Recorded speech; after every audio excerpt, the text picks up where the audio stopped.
Hi, this is Ron Deal. It's good to have you with me. I'm joined by Gayla Grace. Gayla, how you doing? I'm good. Good to be here, Ron. We are again answering your questions. In the Blended and Blessed event 2021, people had an opportunity who were watching that event to submit questions to us, and we didn't get to all of them during the event. And so we have saved some time and are making these little videos to try to address some of those going forward. So be watching for this and other videos addressing these questions. If you are not familiar with Family Life Blended, we would love for you to look us up. We have the world's leading podcasts and resources, live events, books, on and on it goes. Resources for blended families. We would love for you to check us out online at familylife.com/blended. familylife.com/blended. All right, Gayla, let's jump in. Let's get started. We have received some really good questions, and this Mm. in this first one is great. So it's the mom or wife says, "My husband and I have ongoing conflict about the lack of dating in our marriage. Hmm. I don't want to nag or be discouraging, but I know how important it is for us, and I want to feel like our marriage is a priority for him. Hmm. Any advice for us?"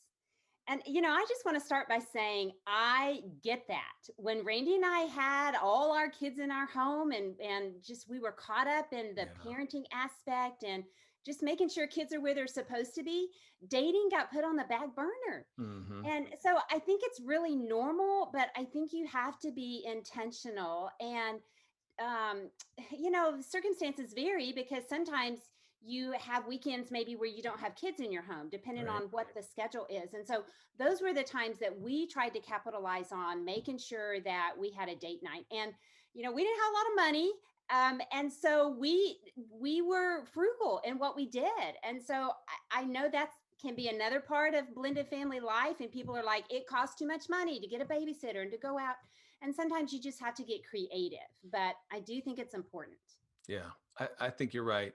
There's something about spending time together. I read some research the other day. There's a woman who's been following the same group of couples for 30 years. Oh, And wow. she said, of all the things we analyzed that made a difference in their relationship, 10 minutes a day of conversation between the husband and the wife that was focused on them and what's going on with life was one of the key factors. What that speaks to is time together matters, right? Right, right. And here's the thing, Gayla, let's talk around this because I think that most people want that time together. Hmm. Hmm. Occasionally there's, I know in our marriage, there were times where I was so busy with work and so in my head about that it was hard for Right, me to step out and right. think about dating and, being with my wife and spending time with her.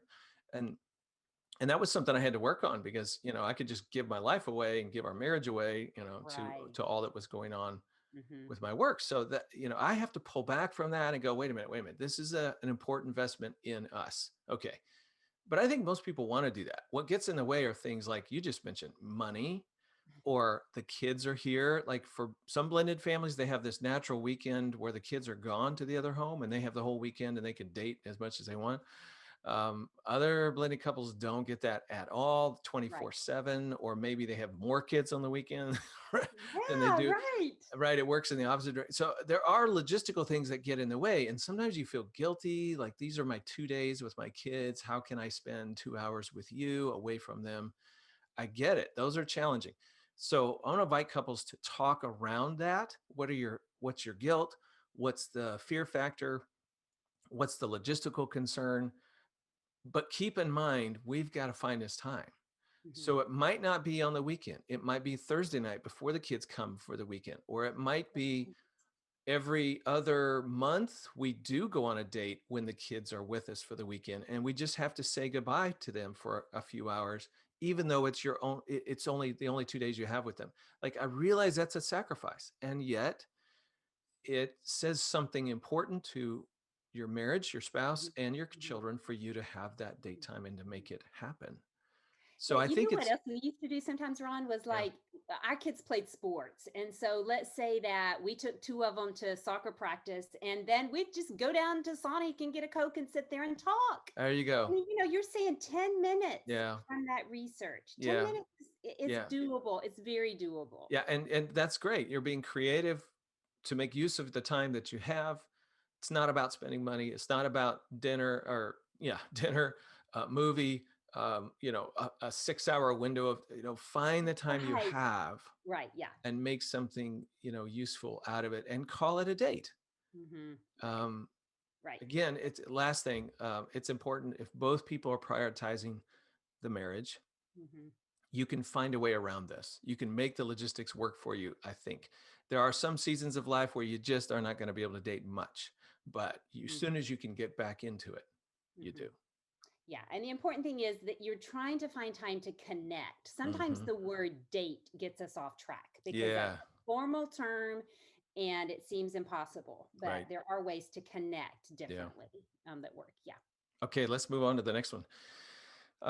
Apparently, this couple is a little older in life, and they lost their first spouses to death, cancer. Apparently, we each feel like the other is trying to change us into the vision of what they think they should be. How do we develop a shared purpose and yet celebrate our differences? I'm sort of hearing a couple things in there. I want to tackle that first one. Feels like we're trying to change each other into something else. Just this week, I recorded a podcast for Family Life Blended podcast. Is with two widowed individuals who found each other and then married, hmm and they had the same struggle. They eventually or essentially started trying to change each other into their former spouses, and there were so many routines and rituals and um, that it was just so familiar that and those previous relationships were healthy and good, right? So Yeah. it's sort Yeah. of like, yeah, I want more of that, but you're not cooperating here, so I got to change it. There's a zillion reasons we try to change one another in marriage, and I think what it comes down to is me recognizing what's going on with me. What am I more secure if you're this way or that way? Is it better if we both brush our teeth at the same time instead of at different times? Like, what is it that I really think I'm chasing here? And if I can get you to be different, then it will all be okay for me. Like, what's the what's the problem? And that ultimately has to get answered, or you will keep finding things in the other person that you're a little disappointed with, hmm and you will have this ongoing battle. I mean, changing the other person is a bad idea. It Yeah. just is a bad idea. But there's a comfort or a security that you're looking for in changing the other person. What is that comfort? What is that security? What is it that you need? That needs addressing, and it probably has more to do with you Oh, than yeah. with the other person. Absolutely. I agree with that. And it is exactly what you're saying. It just would be more comfortable. But the truth is, the differences in our spouse Mm, oftentimes can complement us. mhm. And sometimes those are the things that attract us to them in the beginning because we recognize that's different from us. Yeah. But then it starts to really grind on our nerves because it's different from us. Mhm.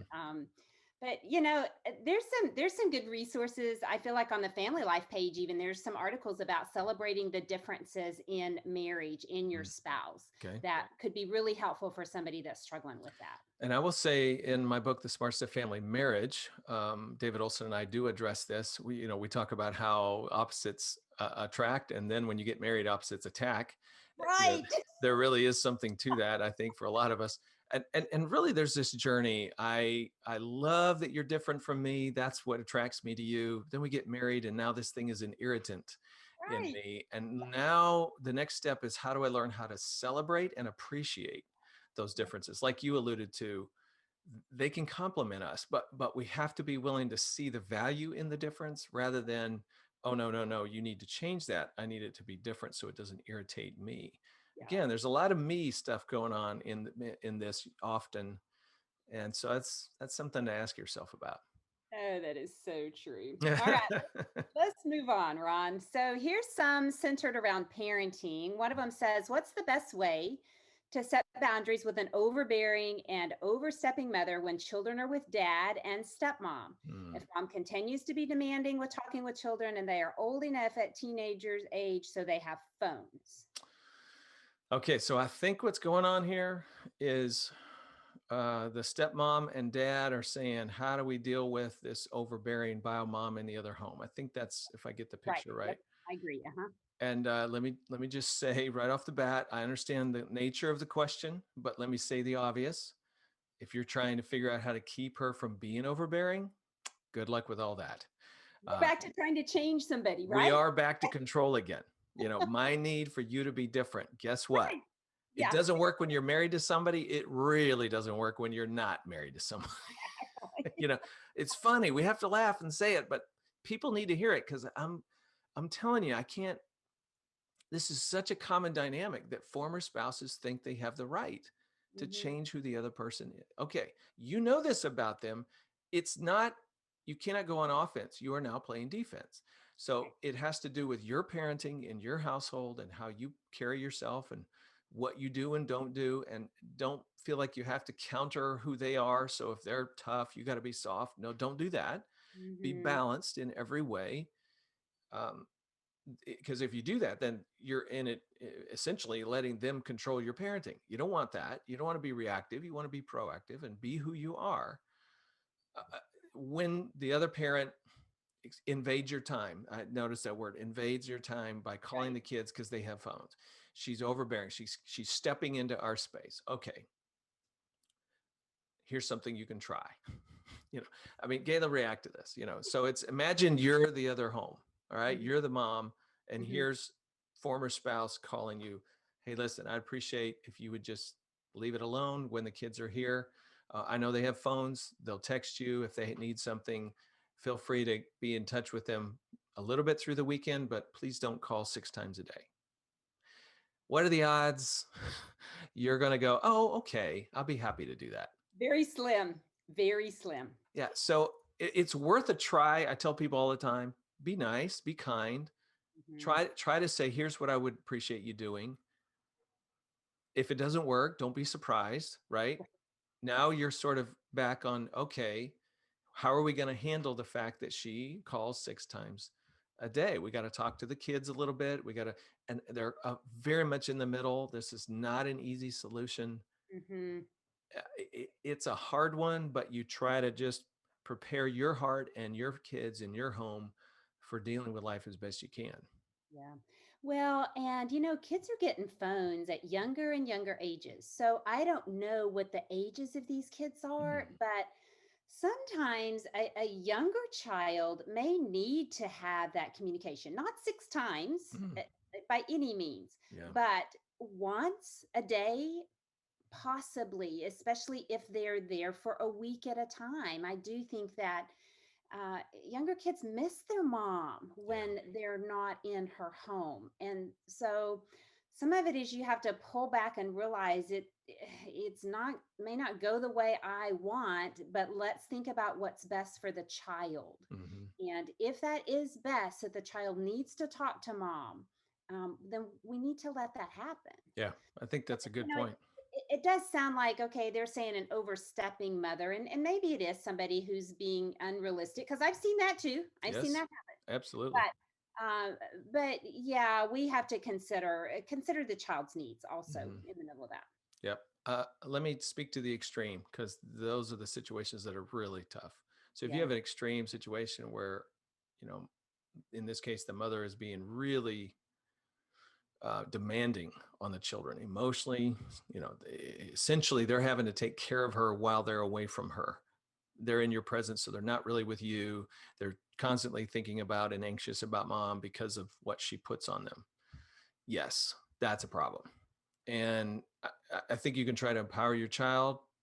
Some kids can say, Mom, listen, I'll talk to you tonight. And they're strong enough to do that.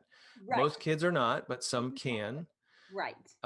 It has to be the kid's choice, not your choice. So, that's delicate there.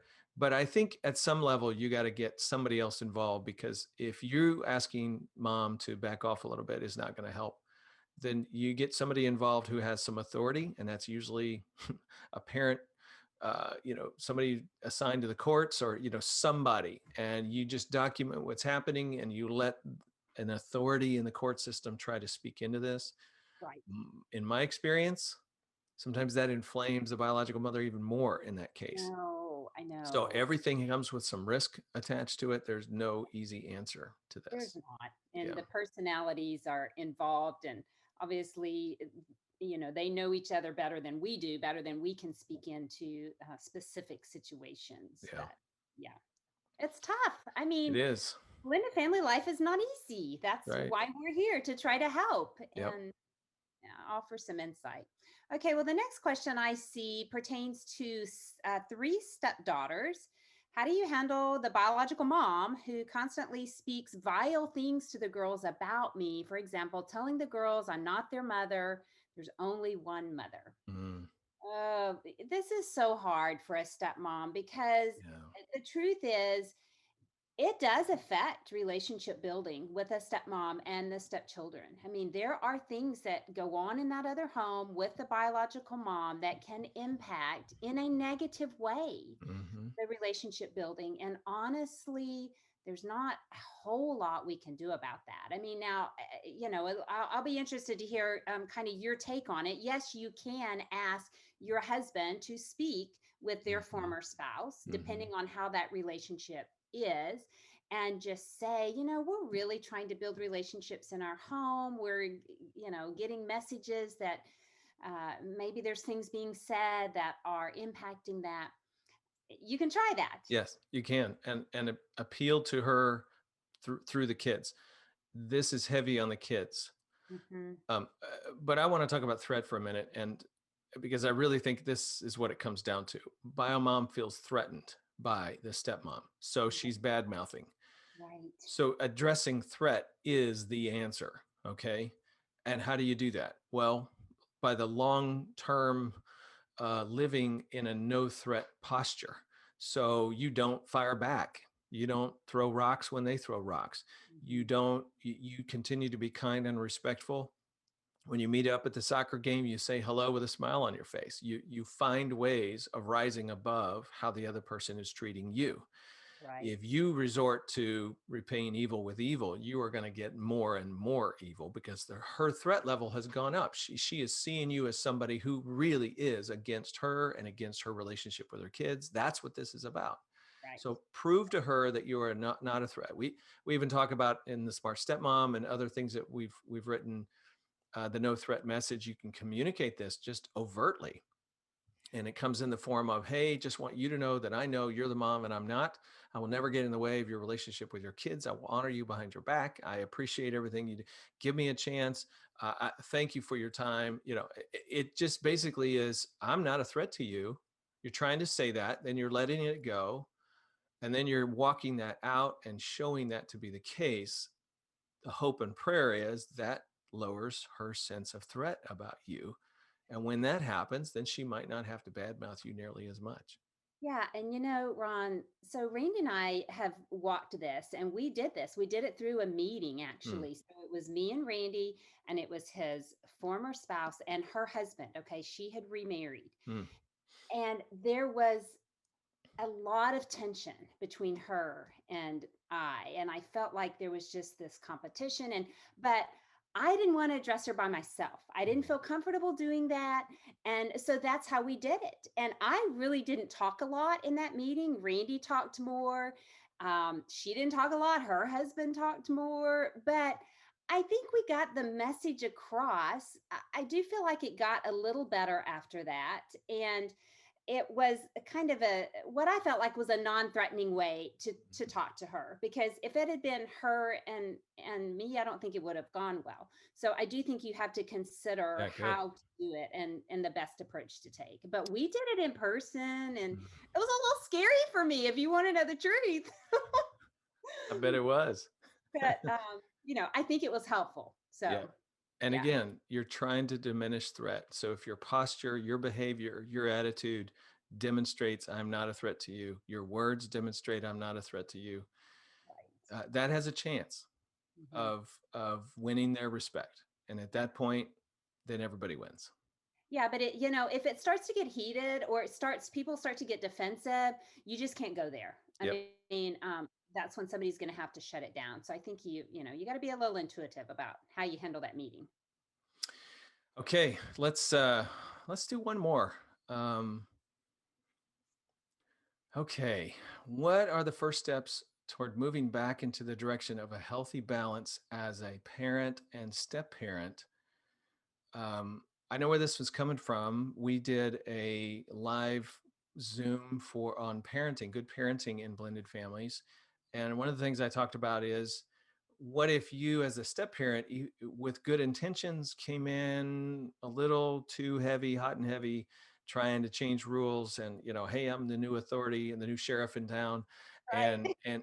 it's backfired, and you're like going, uh oh, what do we do now? Well, okay, one of the things I see in those situations is we kind of talk about this teeter totter effect. So as the step parent goes up, the bio parent goes, oh, I got to do the opposite of that because you're being hard and heavy and I've got to be soft. And this person says, well, if you're going to be soft, then I've got to go up here because somebody's got to run the show around here. We can't let these Right. kids get away with. And this person says, but so now they're kind of inadvertently pushing each other in their parental stance, and their posturing to the extremes. And they wouldn't normally do that, but it's sort of the reactionary teeter totter, one goes up, one goes down thing. Right. Yeah. All right. So reversing that is about teamwork, because it's not just one person going, oh, I got to change me. Oh, I got to do it. They both have to shift. Like you have to recognize that, okay, we do need the bio parent to be more primary, more in charge, Mm. definitely handling consequences and punishment, anything like that, setting parental limits. That ought to be the biological parent. Step parent needs to move away from that, needs to focus on relationship building and healing. Like sometimes Right. if you've caused harm or hurt, you got Yes. to heal before you can ever really start building again. Yeah. And so that's a process. But to me, the important thing is that they both have to work in concert with one another. So here's what gets in the way, Gayla, is the blame factor. Like, well, if you weren't doing this, I wouldn't do this. If you weren't doing that, I wouldn't do this. Yeah. Okay, you got to both just own your part of this teeter totter, Hmm. and you have to say, now we have to figure out how to reverse this. What are you going to do? Here's what I'm going to do. Can we do that in concert with each other? Kids are going to be confused. Somebody's going to have to explain the changes. Bio parent should do that. Right. Absolutely. Yeah. Yeah. So I think you get the idea. I'd love your reaction to that.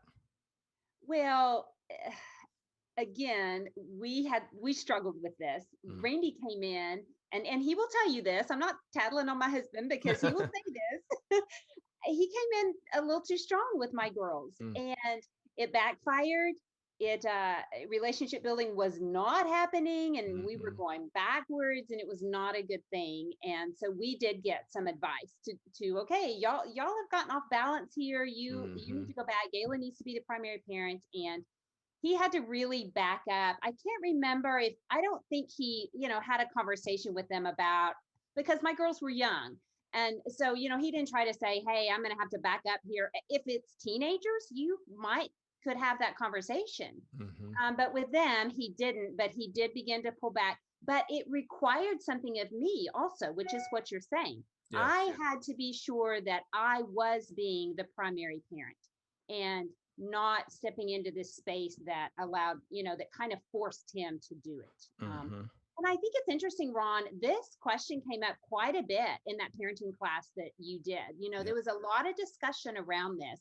And I know that you go into this in your Smart Step Family book. So again, if people are struggling in this, that might be something they need to, they need to refresh, they need to read about to really understand it because it is very important for those early years that this dynamic is handled correctly.